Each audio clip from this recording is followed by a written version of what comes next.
It's Wednesday, so you know what it is, what it do, what it is. But wait, I know I wasn't here the other day, lads and ladettes, and I'll be real with you. Your boy is tired, but I ain't leaving you. I just took a day break because sometimes it's necessary. Because, you know, once again, I am the single dad gamer, and I gotta be selective with my time. And well, as hard as I work for both my children and, you know, just the family, doing my regular work, doing this YouTube stuff, and of course doing parenting, that's 3 jobs in itself. So sometimes it all catches up to me. So I was really beat down, but your boy is back.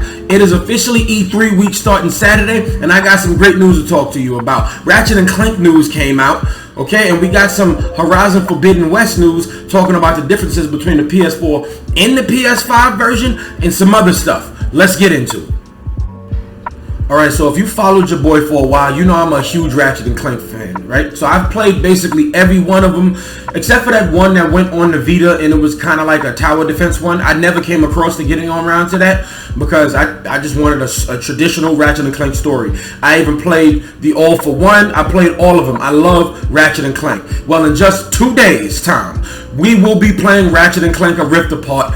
My first really next gen experience on the PS5, because I did not buy Returnal. Credit to Returnal, it looks fire, but it just ain't for me. But this game, Ratchet and Clank: A Rift Apart, will be available this Friday in just 2 days' time. And I'll be honest, I'm old, y'all, and I'm a parent. I want to stream at 12 when it releases on my side in the East Coast, but that ain't happening. What's gonna happen is that I might stream the next day when I get a chance to put the kids on the bus and everything like that. But I do want to say Ratchet and Clank is sitting at an 89 currently on Metacritic. Everybody loves it. 8s and 9s across the board. And I can't wait in 2 days' time. Let me know down in the comments below if you are just as excited as I am. Alright, so let's talk about my girl Aloy. So when it got announced that it was actually cross-gen, a lot of people got worried that it might kind of nix development, kind of make you have a hard time, but they wanted to reassure you from Guerrilla Games that the PS4 and the PS5 versions, there's some differences, not just 3D audio and DualSense controllers. There's also some graphical upgrades and of course the quick load and stuff like that. But there were some things specifically that he wanted to point out. I don't think the cross-generation development was limiting in any way. When we started with the concept of this game, we had so many great ideas that ended up being included, to the point that we didn't really think about hardware limitations or anything. We just wanted to design a really nice, unique experience for the player, an awesome adventure. So there is going to be pretty much the same game across both systems, but then of course you're going to get those PS5 upgrades. Of course it's going to look better. It's a PS5 to a PS4, and then it actually has access to a lighting rig that actually enhances the experience. And then, I mean, 8K checkerboard and all that other good stuff. There's of course that. So I'm really excited about this. I still haven't finished the first one, but I got it pretty far. If you're wondering how far I am, those who did finish the game, I've made it to Meridian. I've been told that I'm actually close toward the end of the game. So eventually this year, when I have some time in between games, and it's a crowded year for games, that's crazy. When I have some time for, between games, I will go back and finish this and get ready for this game, because it is definitely coming out this year.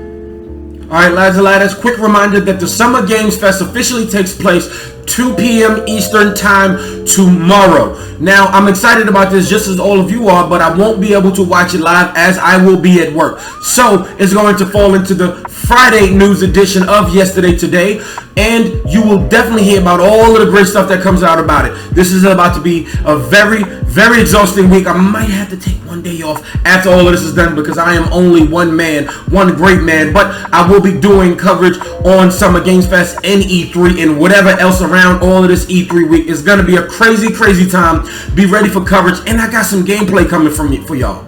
This is an exciting time. Time to get hyped.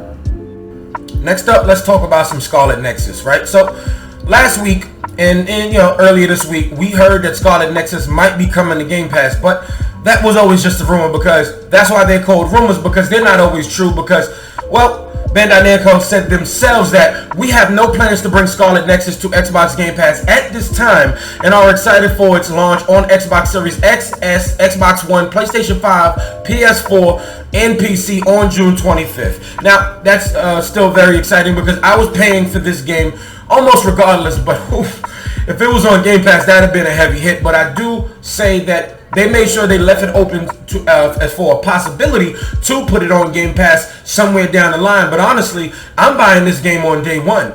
Okay, I'm still trying to finish up Biomutant, and I will be done by the time it's time to play Ratchet and Clank. But then I'm going to jump into Ratchet and Clank, going to do some coverage for you guys. And then after Ratchet and Clank, this comes out in 2 weeks. So I'm going to be playing that and doing coverage for you guys. And when I get a chance, I'm going to go back to Necromunda. That's all the way to the beginning of June. This is a great month of games. Necromunda has been said to be a very good game, mid-tier game. Scarlet Nexus is definitely going to hit. It's going to have high numbers. And of course, Ratchet and Clank, a PlayStation exclusive, a PlayStation 5 exclusive. Yeah, it's a great month. So can't wait for Scarlet Nexus at the end of this month, June 25th, and I will be doing some coverage for you. Sorry that's not on Game Pass. It's cool because I wanted to play it on my PS5 anyway. So the company that published Untitled Goose Game and Firewatch, two indie greats, two indie heavyweights, the company Panic has officially revealed their play date. Well, not revealed, they gave us a deep dive of the play date yesterday in a pretty sizable video. It's 10 to 15 minutes long, and it's actually a pretty interesting console. I definitely wanted to give it a highlight. It's the little console with the crank on the side, but get this, it even comes with a dock and a radio app, and it has 24 free games. Yeah, that's crazy, right? So Nabel over on Twitter, he gave it a nice little breakdown, and he said it has a stereo dock revealed, and it also has a pen holder. It has a Pool Suite FM radio app. Season 1 includes 24 free games. Mars After Midnight announced new game by Lucas Pope, the same person that made Return of Obra Dinn. The Playdate Pope game editor announced price will be $180 and pre-orders open up July. Listen, this may or may not end up as a novelty item on some people's desks at work. Some people might actually love it, but I definitely love creativity. This is absolutely awesome, and you got to give credit where it's due.